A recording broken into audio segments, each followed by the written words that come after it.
Blanche Taylor, 60 years old, a retired bookstore manager from Denver. That is how I begin because names matter. For most of my life, mine was only spoken when someone needed something. I married young, and for a while, I believed the world was generous. My husband Richard had a laugh that could fill a room, and together we built a small life filled with books, quiet evenings, and the promise of better tomorrows. When he died of a heart attack at only 40, the weight of the world landed on me. Walter was 12. He cried for weeks, and I swallowed my grief so I could dry his tears. From that day forward, every choice I made was for him. I ran the small bookstore like a captain steering a sinking ship. By day, I sold paperbacks and school supplies, and by night, I cleaned offices to cover rent. I sold my wedding ring to pay Walter's first semester of college, told myself Richard would have wanted it. I skipped vacations, never bought a new car, and let my dreams collect dust in the corners of our narrow house. Walter grew, and with him, my pride. He walked across the stage in a crisp gown diploma in hand, and I clapped until my palms stung. He never saw the blisters on my fingers or the hollow look in my eyes when the bills came due. That October evening was ordinary until it wasn't. I was standing in my kitchen chopping onions for a stew when the world tilted. The knife slipped the counter, rushed toward me, and then darkness. The steady rhythm of my heart betrayed me skipping into chaos. The next thing I knew, I woke to fluorescent lights and the sterile smell of disinfectant. My mouth was dry, my chest heavy, and the beeping of the heart monitor echoed like a ticking clock. A nurse with kind eyes leaned over me. She explained that I had suffered a severe cardiac episode. Twice that night my heart had stopped. Twice doctors had pulled me back. Her words were calm, but my blood went cold. I had come within breaths of leaving this world. She asked about my emergency contact, and my lips formed Walter's name. My only child, the boy I raised alone, the man who now lived in a fine house with his wife Natalie, built on the foundation of every sacrifice I had made. The nurse stepped into the hallway. Through the thin wall, I could hear her voice. "This is St. Joseph's Hospital. Your mother has suffered a cardiac event. It is very serious. She may not survive the night." My heart monitor began to race, but not from fear of death. I was waiting for the sound of my son's voice, waiting for him to say he was on his way. Instead, what came through the phone felt like ice water. "I am busy. I have dinner reservations. If she dies, she dies. Call me in the morning if she is still alive." The silence after those words was worse than the machines. The nurse's voice grew gentle, strained with pity when she came back to my bedside. "Your son said he cannot come tonight. He will wait for an update tomorrow." I nodded, though inside my chest something shattered. A dinner reservation mattered more than my life. I lay there staring at the ceiling tiles, each one blurring into the next, my body tethered to machines that beeped out the seconds of my solitude. I thought of the nights spent sewing Walter's Halloween costumes, the mornings waking early to pack his lunches, the years of working double shifts so he would never feel poor. All of it erased by a single choice. If she dies, she dies. The nurse touched my hand. "Sometimes the people who should love us most are the ones who fail us the hardest," she whispered. "But you are stronger than you think." Those words stayed with me long after she left. Something inside me shifted that night. The Blanche, who had lived for everyone else, who had excused every slight, who had let herself be reduced to a doormat, died in that hospital bed. When dawn broke, the city outside my window came alive. I was still here, alive, and for the first time in years I was awake in a way that had nothing to do with machines or medicine. My son had underestimated me. He believed I would always be there quietly, funding his life, silently absorbing his cruelty. He thought wrong. I had not come back from the edge of death to return to the same existence. My heart might have failed me once, but it beat now with a new rhythm, steady and strong. That morning, I did not plan a funeral. I planned something else entirely. A reckoning. A life not given away but reclaimed. When I returned home from the hospital, the silence of my house felt heavier than the machines I'd left behind. No flowers waited on the table, no card from Walter, not even a knock on the door while I was gone. Days passed and my phone stayed quiet. I realized my son had never once stepped into that hospital room, and the truth I had been avoiding for years finally surfaced. I sat in my living room and thought about every chapter of my life that had been rewritten for Walter. I remembered selling my wedding ring to cover his tuition bill. I remembered staying up until midnight, balancing my bookstore accounts so I could send him money for his first startup. I remembered writing a check that covered the down payment for the house he and Natalie moved into smiling, even though I knew it meant my retirement would be lean. My life had been spent making sure his was full, and in return I was treated as an afterthought. The anger did not come in a storm. It came in a cold, steady wave. I opened my closet and saw the black dress I'd worn at my husband's funeral. I slipped it over my shoulders, zipped it up, and looked in the mirror. The reflection staring back at me was not mourning anymore. It was a woman preparing for her own rebirth. At the bank, the smell of polished floors and paper filled the air. The teller looked surprised when I handed over a folder with every account number linked to Walter's name. I spoke calmly, my voice steady, and signed the forms that severed his access. With each pen stroke, I felt as if invisible chains were falling from my wrists. By the time I slid the last page across the counter, I no longer felt like a silent provider. I felt like the owner of my life again. Walking out of the bank, the afternoon sun struck the glass doors, and I lifted my head higher than I had in years. For decades, I had poured myself into Walter's dreams until I was hollow. Now I carried something far more precious than money. I carried resolve.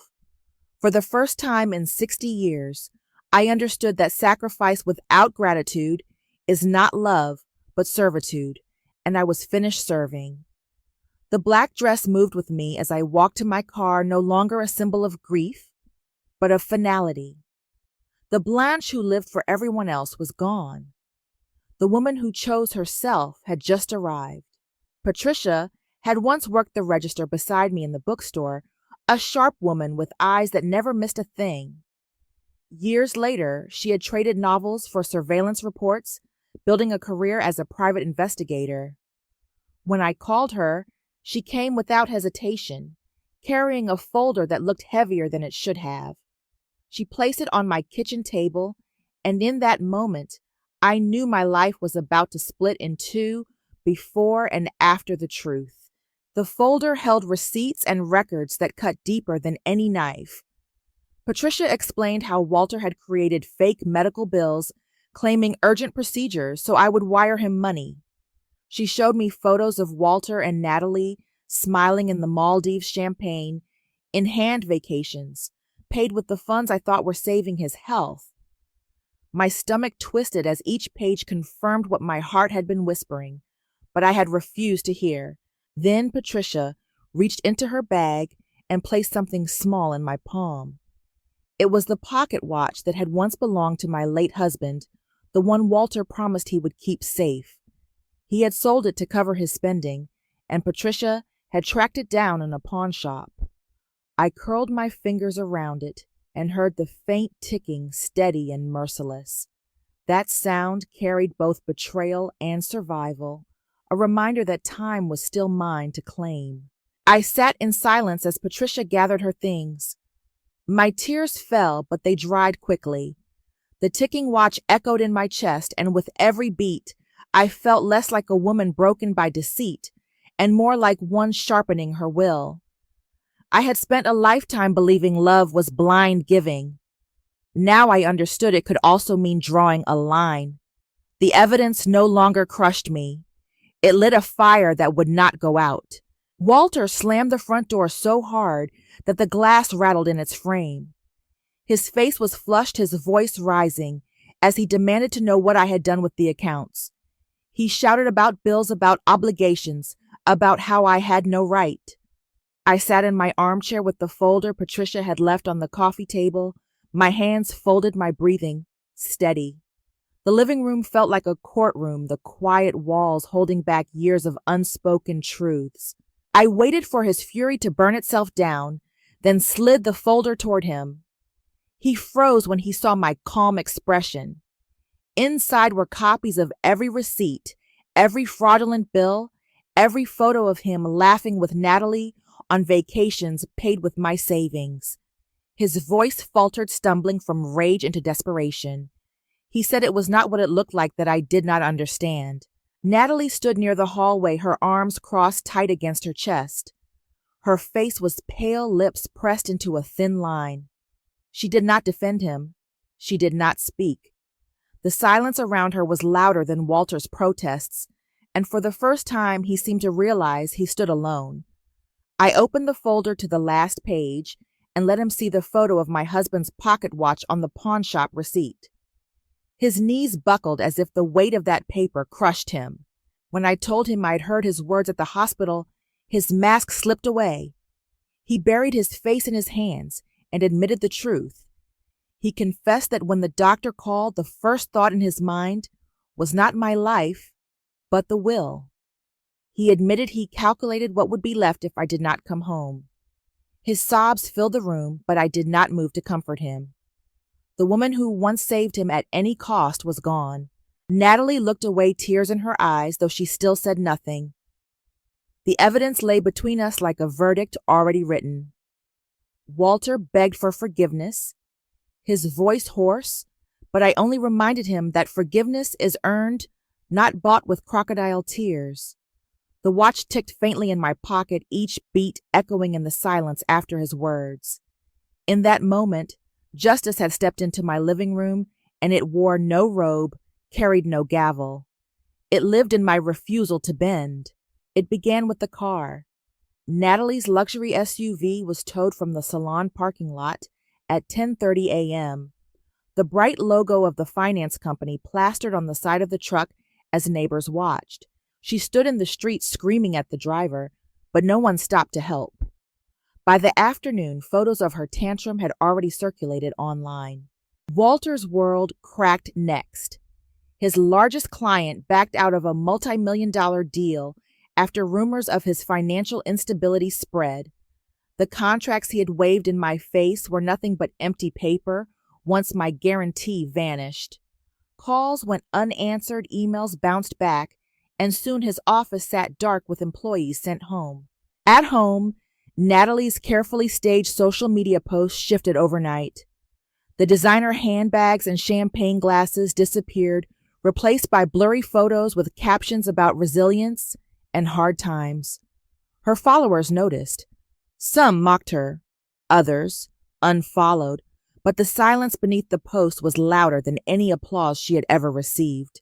I sat in my garden with a cup of coffee, watching autumn leaves fall in the crisp Denver air.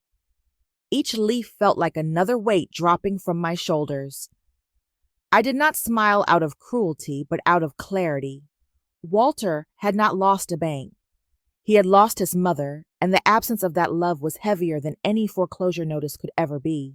Patricia was the one who helped me see beyond the surface. She told me Walter had been drowning in debt for years, taking reckless loans to keep his business alive and hiding the truth from everyone. The betrayal still cut deep, but knowing it came from weakness as much as greed softened something in me. I began to see a man who had been failing not only me, but himself. A week later, a letter arrived in careful handwriting. Walter admitted every mistake, from the money he took to the words he spoke the night I almost died. He promised to change, not for inheritance or appearances, but because he wanted to be the kind of son Richard would have been proud of. Natalie followed with her own apology, confessing that her obsession with appearances had blinded her. She asked for help, and for the first time agreed to join Walter in counseling. I met with my lawyer and rewrote my will. Most of what I had would go to causes that mattered to me, but I left space for Walter and Natalie to earn their way back through honesty and responsibility. Forgiveness did not mean forgetting, and love without boundaries was no love at all. I wanted them to understand that every word and every action would matter from this day forward. That spring, they came to my garden. Walter carried a tray of seedlings, his hands trembling as if even the fragile plants knew they were part of something sacred. Natalie knelt beside me with her hair tied back, her manicured nails dirty for the first time in years. She did not complain, and when our hands brushed in the soil, she smiled awkwardly, almost shy. The watch ticked steady on my wrist, its sound no longer bitter, but grounding, a reminder of the legacy I carried. We worked in silence, only broken by the soft scrape of shovels and the call of sparrows overhead. The sun slipped lower, painting the sky in pale gold, and for a brief moment the garden felt like a sanctuary. Walter looked up from the earth and met my eyes, and though no words passed between us, I saw the boy he once was flicker across his tired face. As we planted flowers together under the wide Colorado sky, I thought about how sometimes saying no is the only way love can grow stronger. The garden was quiet, except for the rustle of leaves and the steady beat of time, marking not an ending, but the start of something new.